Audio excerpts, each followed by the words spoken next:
वापसी। गांव पन्हेरा। जिला बैतूल के जंगलों में बसा एक छोटा सा गांव था। यहाँ सूरज डूबने के बाद जैसे वक्त ठहर जाता था। बिजली कभी कभार ही आती थी और रात के सन्नाटे में सिर्फ जानवरों की आवाजें सुनाई देती थीं। लेकिन इस गांव को डराने वाली चीज बिजली की कमी या जंगल की आवाजें नहीं थी, बल्कि थी एक पुरानी हवेली जो गांव के बाहर वीरान खंडहर के रूप में खड़ी थी। यह हवेली थी ठाकुर रघुबीर सिंह की। कहा जाता है कि 1980 के दशक में रघुबीर सिंह ने अपनी पत्नी और छोटे बेटे की निर्ममता से हत्या कर दी थी।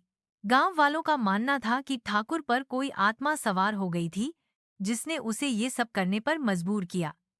घटना के बाद ठाकुर ने खुद को उसी हवेली में फांसी लगा ली। तब से गांव वालों ने उस हवेली को मौत का घर नाम दे दिया था। अजनबी का आगमन। 2023 की बात है। राहुल नाम का एक युवा लड़का शहर से अपने रिसर्च प्रोजेक्ट के लिए गांव पन्हेरा आया। उसका विषय था भारत के ग्रामीण अंधविश्वास और उनका मनोवैज्ञानिक प्रभाव। राहुल ने गांव वालों से हवेली के बारे में जानना चाहा, पर सबने उसे चुप करा दिया। बाबा रे, उस हवेली का नाम मत ले बेटा। जिसने भी वहां रात बिताई अगली सुबह नहीं मिली। पर राहुल ठहरा पड़ा, लिखा, नास्तिक विचारों वाला युवक।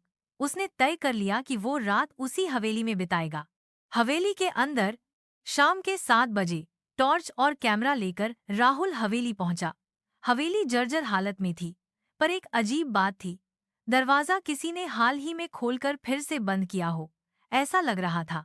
जैसे ही राहुल अंदर गया, उसे ठंडी हवा का एक झोंका महसूस हुआ। कमरों की दीवारों पर खून जैसे धब्बे थे और छत से झूलता टूटा हुआ पंखा धीरे धीरे हिल रहा था, जबकि हवा बंद थी। राहुल ने कैमरा ऑन किया और बोलने लगा, ये है पन्हेरा गांव की प्रसिद्ध हवेली, जिसे लोग श्रापित मानते हैं। लेकिन आज मैं साबित करूंगा कि डर केवल मन का वहम है। रात के 12 बज चुके थे। तभी उसे ऊपर की मंजिल से किसी के रोने की आवाज आई। सच का सामना। राहुल सीढ़ियों से ऊपर चढ़ा। वहां एक कमरा था जिसका दरवाजा आधा खुला था। जैसे ही वह पास पहुंचा, दरवाजा खुद खुल गया। अंदर एक महिला खून से लथपथ खड़ी थी।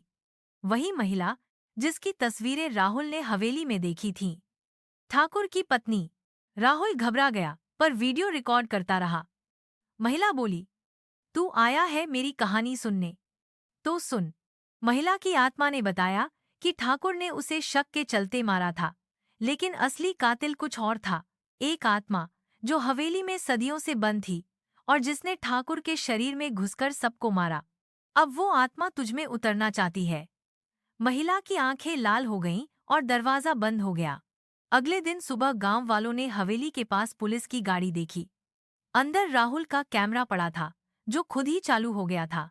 वीडियो में दिख रहा था राहुल धीरे धीरे खुद से बातें कर रहा था, फिर खुद को जंजीरों से बांध लिया था।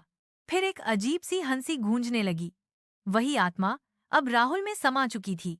पुलिस को राहुल कहीं नहीं मिला, पर हर साल उसी तारीख को हवेली में किसी के चलने की आवाजें आती हैं और कैमरे में हर बार एक नई फुटेज मिलती है, जैसे कोई हर साल कहानी को दोहरा रहा हो। डर असल में बाहर नहीं, हमारे अंदर होता है। लेकिन कुछ डर अंदर नहीं, बाहर से आते हैं और फिर कभी वापस नहीं जाते।